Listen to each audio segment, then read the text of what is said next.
লিল্লাহে তাকবীর, নারায়ে তাকবীর। আমার প্রধান বক্তা আগমন, আমার ওস্তাদ মাওলানা রুহুল আমিন যুক্তিবাদী হুজুরের আগমন। মাহফিলের পক্ষ থেকে, শেরপুরবাসীর পক্ষ থেকে লিল্লাহে তাকবীর। হুজুর চলে আসে, আর কি কথা বলা যায়।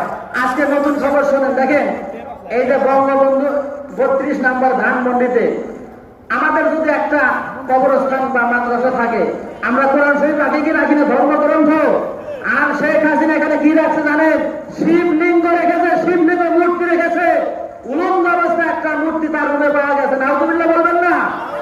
একজন মুসলমানের সন্তান হয়ে কিভাবে ওখানে শিবলিঙ্গ রাখলো? তার মানে বোঝা গেল যে উনি মুসলমান না। যারা অবলিক করে ওরা মুসলমান, সবাই হিন্দু। এদের জানাজা বাংলার জমিন হবে না ইনশাআল্লাহ। কি বলেন? আমরা তাদের জানাজা পড়াবো না।